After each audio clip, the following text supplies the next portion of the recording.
Hello दोस्तों, स्वागत है आपका आज की पॉडकास्ट पे। आज हम बात करने वाले हैं बिग बॉस ओटीटी सीजन 2 के बारे में। 2 एपिसोड इसके आ चुके हैं, जियो सिनेमा पे ये आ रहा है। दोनों एपिसोड मैंने देख लिए हैं, थर्ड वाला आज रात को आएगा। सोचा उससे पहले क्यों ना अपना थोड़ा सा रिव्यूज़ के बारे में शेयर किया जाए।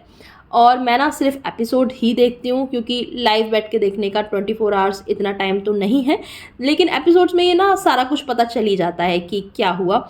तो मोटा मोटा मैं देख लेती हूँ एपिसोड्स में, 1-1.5 घंटे का जो आता है रात को, और उसके बेसिस पे ही मेरे सारे रिएक्शन होने वाले हैं, आज का भी और आगे आने वाले टाइम में मैं जो बनाऊंगी वो भी। सबसे पहले बात करेंगे कि जो सारे कंटेस्टेंट आए हैं उनके बारे में। इनका जो रिएक्शन है फर्स्ट डे का या सेकंड डे का वो मैं शेयर करूंगी। मेरा क्या है, किनको मैं पहले से जानती थी, किसको मैं सपोर्ट करने का सोच रही हूँ, कौन मुझे अच्छा लगा इन 2 दिन में। और जो पुनीत सुपरस्टार का एविक्शन हुआ है फर्स्ट डे में ही, उस पर भी बात करेंगे। इसके अलावा कुछ लोगों को ना मुझे ऐसा लग रहा है फेवर दिया जा रहा है बिग बॉस की तरफ से, उस पर भी बात करेंगे। तो सबसे पहले तो Salman Khan as a host आए हैं। इसमें बहुत ही अच्छी बात है क्योंकि as a Bigg Boss host Salman Khan एकदम मुझे सही लगते हैं, क्योंकि जो बाकी लोगों ने ट्राई किया है ना उनके अलावा, वो इतना कोई बढ़िया नहीं कर पाए और लोग ना उनकी बात ना सुनते थे, ना उनकी कोई रिस्पेक्ट करते थे, और मतलब बहस ही करते रहते थे और वो हैंडल भी नहीं कर पाते थे बाकी के लोग। सलमान खान जो है वो एकदम परफेक्ट है, अच्छे से सबको हैंडल करते हैं, और जो उनसे ज़्यादा बदतमीज़ी करने की कोशिश करता है उसको भी वो उसकी जगह अच्छे से दिखा देते हैं, और मुझे एकदम परफेक्ट लगते हैं वो। और पिछले सीज़न में तो ये लोग करण जौहर को ले आए थे, तो मैं क्या ही बोलूँ अब कि उन्होंने क्या बकवास जॉब करी थी एज अ होस्ट, तो उनको तो खैर छोड़ ही देते हैं। खैर, इस सीज़न में एक नया कॉन्सेप्ट आया है बीबी करेंसी और रैंकिंग का, और ऑनलाइन वोटिंग के आधार पे रैंक डिसाइड की गई थी जो कंटेस्टेंट हैं उनकी। हालांकि पूरा रिवील नहीं किया था उनकी आइडेंटिटी, लोगों ने सिर्फ थोड़ा सा इंट्रो देख के, और इंट्रो में भी फेस जो है वो नहीं रिवील किया गया था, इंट्रो देख के हैशटैग्स देख के वोट किए थे, और बहुत सारे लोगों को पता चल गया था। जैसे कि तीखी पुरी के नाम से मुझे पता चल गया था इंट्रो देख के कि ये आकांक्षा पुरी ही है। हैशटैग इंसान को देख के भी मुझे पता लग गया था, ट्रिगर्ड इंसान तो ये नहीं है, लेकिन हाँ ये फुकरा इंसान हो सकता है, मुझे वो भी पता चल गया था। बाकी और हाँ, मैं और गैस नहीं कर पाई थी। अच्छा, अब बात करेंगे कि जब ये सारे कंटेस्टेंट आए हैं तो उनको उस वोटिंग के बेस पे एक रैंक दिया गया, और हर रैंक के हिसाब से अलग अलग लोगों को बीबी करेंसी प्रोवाइड किया गया। अब ये करेंसी वो लोग यूज़ करेंगे बैड खरीदने में और चीज़ें खरीदने में, आगे वो तो पता चलेगा और क्या क्या इस करेंसी का यूज़ होने वाला है। अच्छा, मैंने ये चीज़ नोटिस करी कि जो बिग बॉस ने एक पैनल बिठाया था ना, वो पैनल ने ना पूरी रैंकिंग ही चेंज करके रख दी। और वो पैनल में भी जो लोग हैं ना वो बिग बॉस फ्रेटर्निटी के ही हैं, और पहले भी कई बार आ चुके हैं, तो ऑब्वियसली बिग बॉस की टीम की तरफ से उन्हें जो इंस्ट्रक्शन दिए जाएंगे वो वही काम करेंगे, ये बहुत ऑब्वियस है। उनके अपनी मर्जी से तो वो नहीं करेंगे। अब बात करें अगर कि उन्होंने रैंकिंग को जो पूरा इतना बड़ा चेंजेस ले आए, ये मुझे सही नहीं लगा। देखो, आप किसी पर्सन को एक पोजीशन या 2 पोजीशन 3 पोजीशन तक भी ऊपर नीचे कर सकते हो, लेकिन जो फर्स्ट पे है इंसान उसको आप 6th पे ले आते हो, 10th वाले इंसान को ऊपर सीधा सेकंड पे ले आते हो। इतने बड़े बड़े चेंजेस। और पुनीत सुपरस्टार को सेकंड रैंकिंग मिली थी और बेचारे को नीचे 10th पे ले आए। मतलब इतना बड़ा चेंज। जो जनता ने वोटिंग करी है उसके हिसाब से उन्हें एक वोटिंग मिली है। जैसे कि अभिषेक को, जो फुकरा इंसान है, उसे फर्स्ट पोजीशन मिली, तो आपने उसे 6th पे डाल दिया और वो भी कंबाइंड में किसी के साथ डाल दिया, तो कितना अनफेयर है ना उसके लिए। वहीं सेम पुनीत को भी सेकंड से आप 10th पे ले आए। मतलब इतना बड़ा चेंजेस तो नहीं कर सकते ना। ठीक है, 1 पोजीशन 2 पोजीशन आपके हिसाब से अगर वो नहीं है ठीक, तो आप 1-2 पोजीशन चेंज कर दो। और सबसे बड़ी बात यह है कि ये OTT प्लेटफॉर्म है और सोशल मीडिया का ज़माना है। जो लोग सोशल मीडिया पे ज़्यादा एक्टिव होंगे, जिन्हें लोग ज़्यादा जानते होंगे, उस हिसाब से उन्होंने वोटिंग करी है और बिठा दिए ऐसे लोग कि जो इतने एज के हैं। कोई भी उसमें यंगस्टर नहीं था, सिर्फ MC स्टैन को छोड़कर। MC स्टैन भी खुद इतने ज़्यादा बिजी रहते हैं, उनके कॉन्सर्ट वगैरह होते हैं, वो एक मतलब एक अच्छे खासा उनका नाम है, उनका जॉब वो करते हैं, तो वो भी कहाँ ही इतना एक्टिव रहते होंगे कि दूसरों को फॉलो करें। तो ये जनता की आवाज़ कैसे हो गए ये लोग, मुझे तो यही कॉन्सेप्ट नहीं समझ में आया। जनता की आवाज़ का एक पैनल आपको बनाना था, तो उसमें से जनता से लोग उठा के बैठाते ना। तो भाई मुझे तो समझ ही नहीं आया कि ये पैनल किस हिसाब से डिसीज़न ले रहा था। इतने ज़्यादा इन्होंने चेंजेस करे जो कि बिल्कुल भी मुझे समझ नहीं आया और मुझे फेयर नहीं लगा कुछ लोगों के लिए। और मैं तो ये सोच रही हूँ कि और लोगों ने इसके बारे में क्यों नहीं बोला। ज़रूरी नहीं है कि आप चिल्लाओ या प्रोटेस्ट करो या बिग बॉस मेकर्स को गालियाँ दो, नहीं। लेकिन आपको एक बार इस बारे में बात तो करनी चाहिए थी कि आपकी रैंक ऊपर थी और आपको इतना नीचे ला दिया गया। जैसे कि अभिषेक बोल सकते थे, उनको नीचे लाया गया, जिया बोल सकती थी, उसको भी नीचे लाया गया।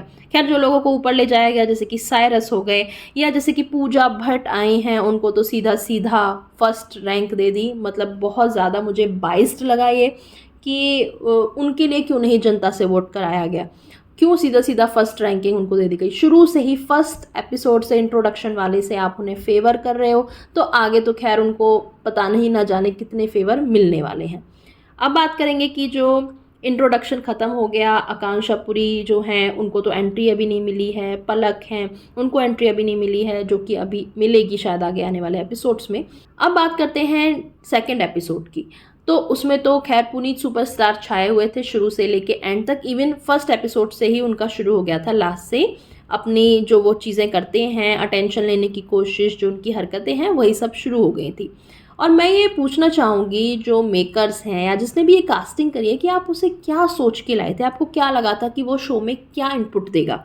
आपने उसके ऊपर रिसर्च करी होगी, आपने देखा होगा वो किस तरीके की वीडियो बनाता है, किस तरीके से वो अट्रैक्ट करता है लोगों को, लोगों की अटेंशन लेने की कोशिश करता है, इसीलिए आप लाए होंगे। बेसिकली जैसे राखी सावंत करती थी, राखी सावंत बहुत एंटरटेन करती थी अपनी हरकतों की वजह से, उलझलूल, और लोगों को कहती थी एंटरटेनमेंट के लिए मैं कर रही हूँ। सेम वे मुझे ऐसा लगता है कि पुनीत जो है वो मेल राखी सावंत वर्जन है और वो अटेंशन लेने के लिए बहुत सारी चीज़ें करते हैं, बोलते हैं। तो राखी सावंत को इतने एपिसोड्स में बार बार लाया गया और पुनीत को पहले ही दिन निकाल दिया गया।